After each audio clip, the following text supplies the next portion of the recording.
जब इंडिया सामने हो तो डर वाजिब है और इंडिया को अपने सामने खड़ा देखकर प्रधानमंत्री मोदी डर गए हैं, घबरा गए हैं, बौखला गए हैं। लेकिन घबराइए मत मोदी जी, क्योंकि इंडिया पूरी तरह से मणिपुर के साथ खड़ा है। इंडिया मणिपुर के आंसू पोंछेगा, उनको ढांढस बंधाएगा। इंडिया पूरे देश की मोहब्बत मणिपुर तक पहुंचाएगा। ये इंडिया का वादा है। लेकिन आप कब तक रणछोड़ बने रहिएगा?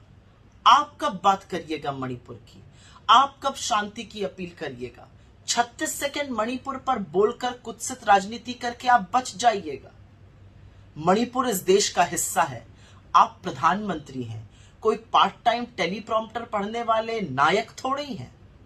इस देश के प्रधानमंत्री को मणिपुर में सदन में बोलने से क्या डर है? आज देश ये सवाल पूछ रहा है। कब तक भागे भागे फिरिएगा? और असलियत यह है कि आप पानी पी पी कर विपक्ष को कोसते कोसते आज इस देश के खिलाफ खड़े हो गए।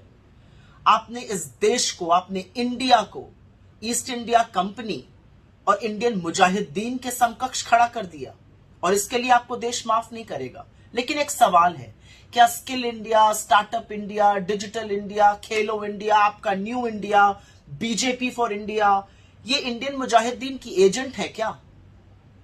ये सवाल आपसे रहेगा। लेकिन एक बात याद रखिएगा, और मैं समझती हूं आपका डर, क्योंकि इंडिया के आगे तो कभी कोई जीतता ही नहीं है और ये तो इतिहास साक्षी है। याद रखिएगा मोदी जी, जुड़ेगा भारत, जीतेगा इंडिया।